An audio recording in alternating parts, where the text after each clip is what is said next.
remercie le professeur Frédéric Perrat de m'avoir donné la possibilité de vous parler d'un sujet qui me tient à cœur. À l'hôpital de Toulon, en tant que pharmacien, je suis positionnée dans l'unité d'hospitalisation de jour. Donc en fait, je côtoie nos patients tous les jours.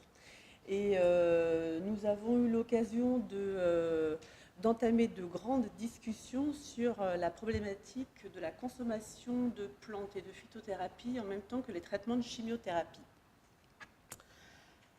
Alors, le contexte dans lequel ces patients et donc vous-même évoluez, on est dans un contexte, la société étant très surmédicalisée, vous avez des traitements qui sont lourds, difficiles à gérer, peu confortables. Et je pense que la majorité d'entre vous, vous cherchez à vous débarrasser un peu de ces molécules qui sont toxiques, qui sont certes nécessaires pour votre pathologie, mais qui sont malgré tout toxiques dans leur absorption, on va dire. Et donc en fait, la majorité des patients recherchent un besoin de retour au naturel. C'est éliminer le toxique pour aller vers quelque chose de naturel. Ce qui les pousse à aller dans ce sens, c'est qu'il y a eu pas mal ces derniers temps de scandales sanitaires qui ont conforté les patients que les médicaments, c'était vraiment pas une bonne chose et que finalement, c'est pas qu'on leur ment, mais enfin, on leur dit pas tout et on leur cache des choses. Par ailleurs, la possibilité de prendre des compléments et notamment la phytothérapie, le patient a le sentiment de prendre un peu en charge son état, son confort, et finalement, s'il peut lui aller prendre, parce qu'il a eu des conseils de droite et de gauche, s'il peut lui décider de prendre quelque chose, ça le remet un peu au cœur de son traitement et je pense que pour lui c'est important. La problématique, c'est de savoir à qui se fier, à qui peut-on demander des conseils. Alors c'est sûr que dans plantes, naturopathie, il y a ce besoin de retour aux sources qui est important. Il y a Internet. Alors Internet n'est pas votre ami. Il peut l'être, mais encore faut-il savoir décrypter les informations qu'on y trouve. Et malheureusement, l'accès est facile, mais extrêmement dangereux dans les informations qu'on peut y trouver.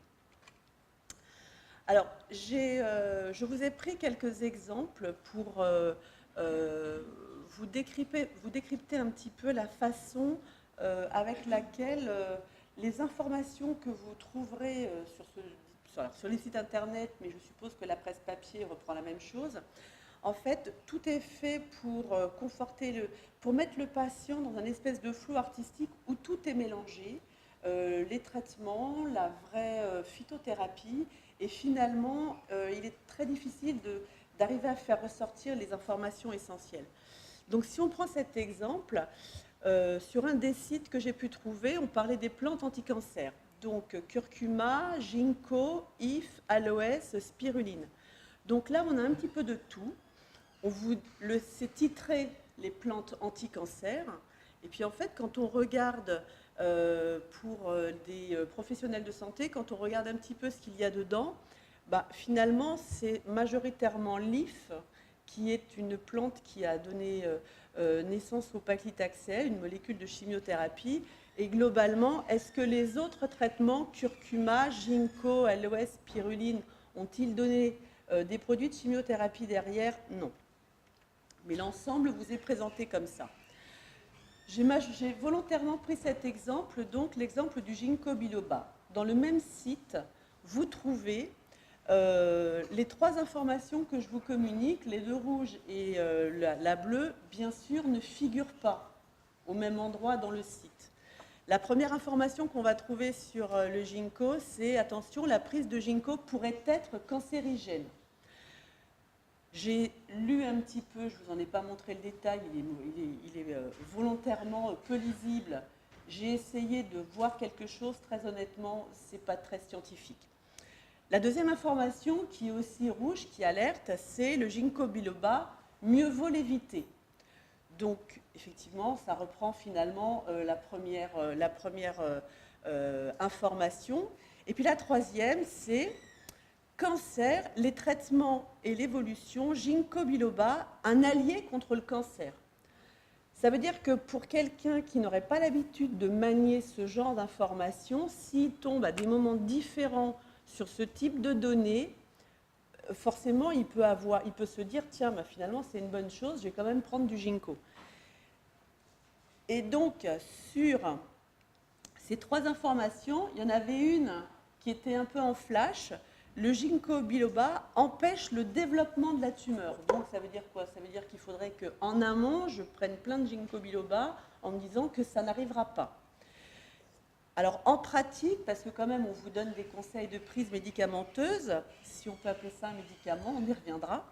En pratique, 2 à 3 gélules d'extrait de feuilles de ginkgo biloba par jour en cure de 3 à 6 mois en action préventive ou après une chimiothérapie. Donc en fait, là, vous avez toutes les informations que vous voulez.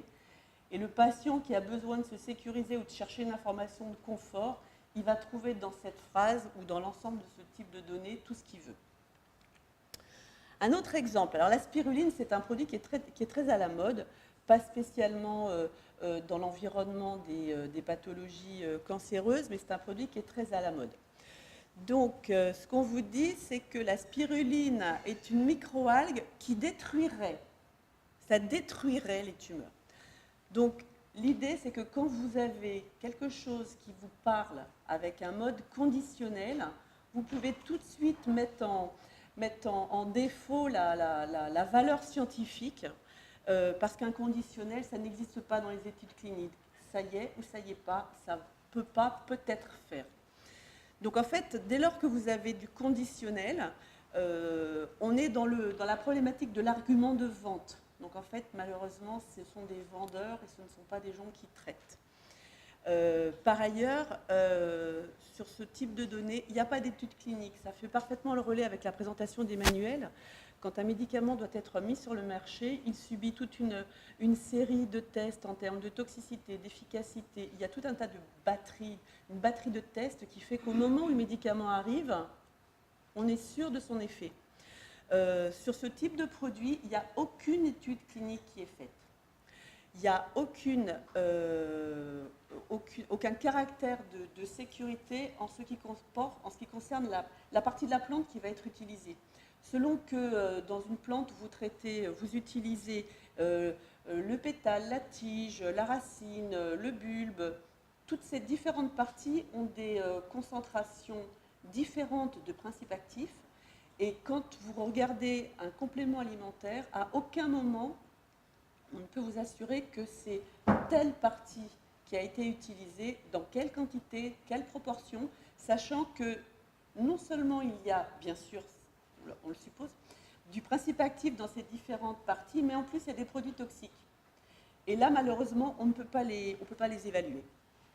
Quand par ailleurs vous avez une information qui vous dit 3 à 6 gélules, mettez-la en doute parce qu'un médecin qui vous donne un antihypertenseur, il ne vous dit pas 2 à 4 comprimés, c'est une posologie qui est fixe. Le 3 à 6, là vous avez pas mal d'arguments qui vous permettent déjà de mettre en cause ce type de produit. Par ailleurs, systématiquement, vous aurez dans ce genre de produit la petite phrase demandez toujours conseil à un médecin avant d'entamer une cure.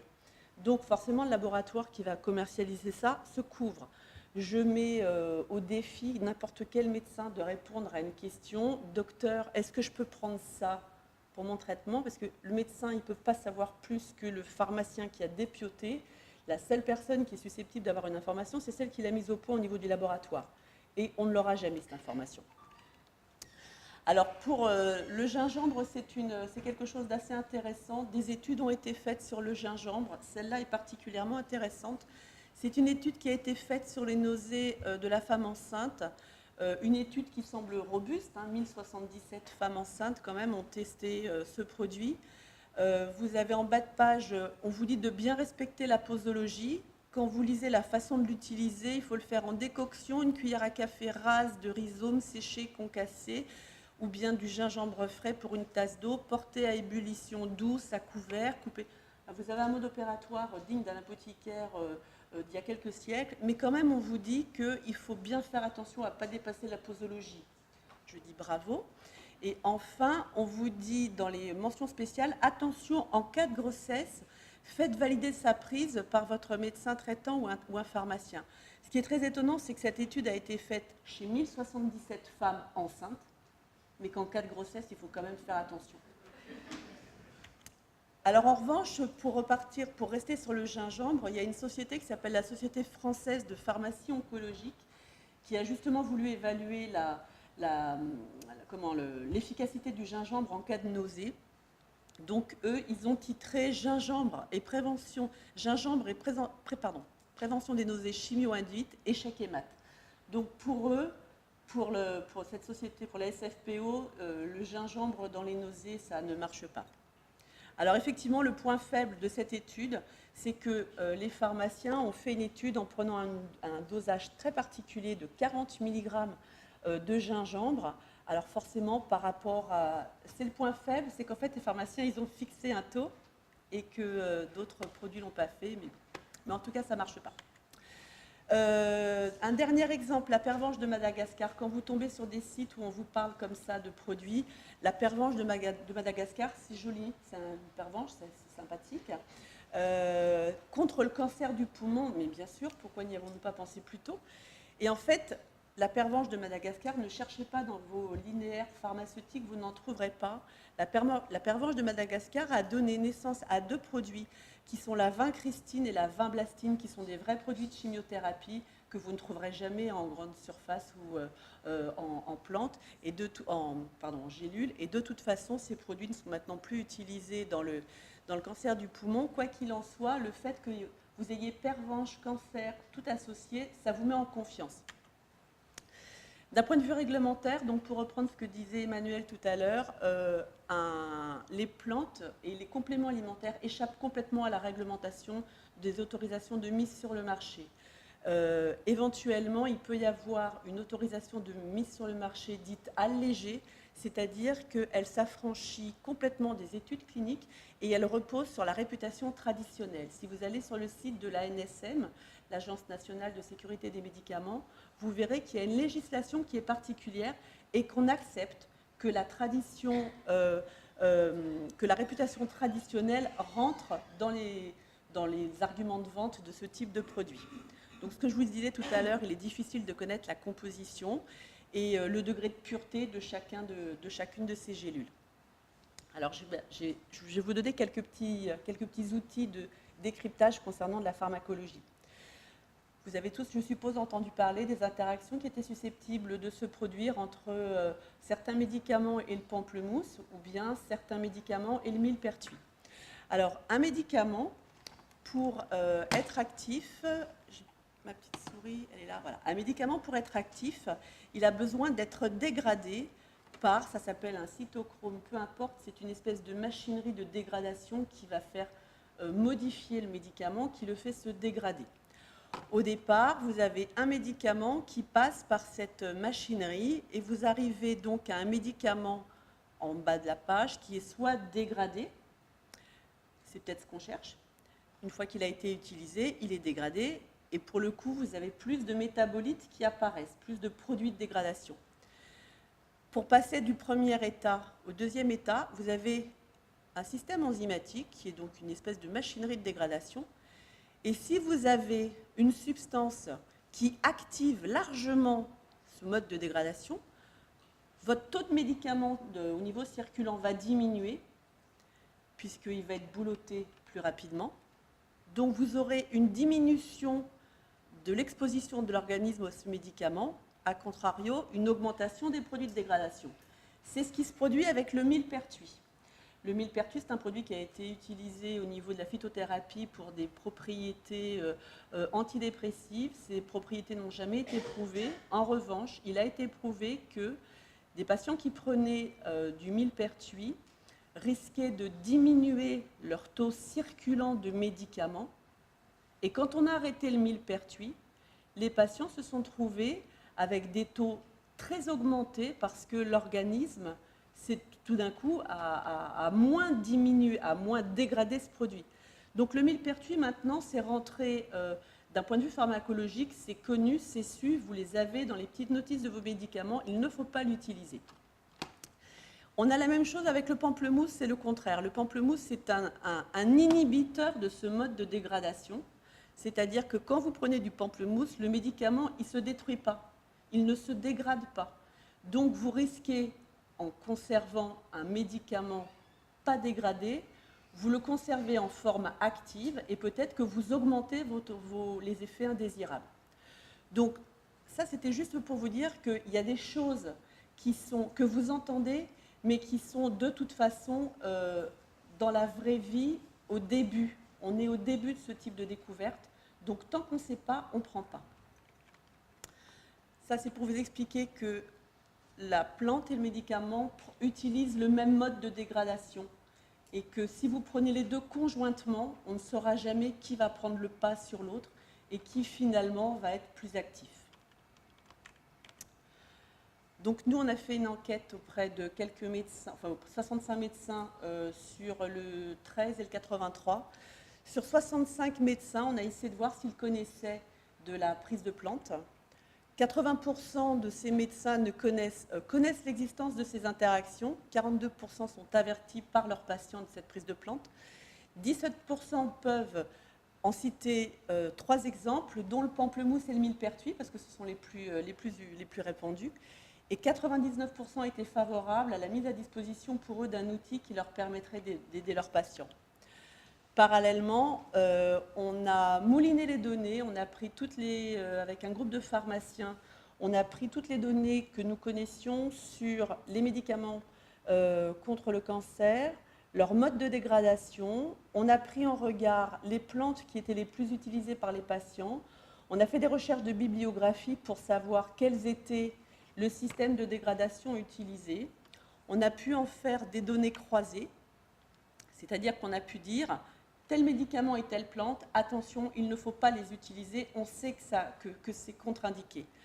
En jaune, on pense que l'interaction est possible. Elle n'a pourtant pas été documentée d'un point de vue clinique, mais au regard de la théorie et des modes de dégradation connus, on sait que c'est possible. Le vert, c'est qu'il n'y a pas d'interaction. Et quand on n'a rien mis en face, c'est que c'est une absence de données. Ça n'autorise pas la prise conjointe de plantes et de médicaments, mais on ne connaît pas les données. Donc on a mis à disposition de nos médecins un petit tableau croisé où, si vous arrivez en demandant à votre médecin « je prends ça, est-ce que c'est possible ?», il aura la possibilité de dire oui ou non. Une enquête sur Toulon a montré que 48% des patients prenaient des traitements à base de plantes en recherchant un effet pour améliorer les tolérances de chimiothérapie, pour un effet remontant, pour améliorer une prise de poids. Et au final, on s'est rendu compte quand même qu'il fallait vraiment leur parler des plantes parce que les patients n'ont fréquemment pas conscience que ça fait partie d'un traitement. Et parce que ce sont des plantes, ils omettent d'en parler à leur médecin. Nous, on a eu un cas où un patient avait omis de dire au médecin qu'il prenait du desmodium, qui est soi-disant un détoxifiant hépatique. Eh bien, ce patient a abîmé son système enzymatique et maintenant, on ne peut plus lui redonner son traitement anti-cancer à bonne dose parce que le desmodium lui a abîmé le système enzymatique. Donc, tout ça pour vous dire que les médicaments sont dangereux, la phytothérapie est dangereuse, qu'elle n'est pas anodine, que si vous devez en prendre, c'est en dehors de vos traitements de chimiothérapie et pas en intercure, pas entre 2 injections, puisque votre organisme est imprégné de chimiothérapie, il ne faudra pas interagir à ce moment-là. Quoi qu'il en soit, toujours en parler à son médecin ou à son pharmacien, sachant que le genre de travaux sur lesquels nous travaillons actuellement, on est en train de les diffuser et qu'on est en train de diffuser également des plaquettes type celle-ci que vous devriez peut-être voir arriver dans vos pharmacies. Associer plantes et chimio, ce n'est pas toujours ce qu'il faut. Cette image a été faite par une dessinatrice qui a eu elle-même une pathologie cancéreuse. C'est Madame Lillison qui a beaucoup travaillé, vous avez peut-être vu des BD d'elle sur la prise en charge du cancer du sein. Et donc en fait, il faudrait que ce genre d'outils, nous puissions arriver à le diffuser, c'est ce que nous sommes en train de faire. Je vous remercie.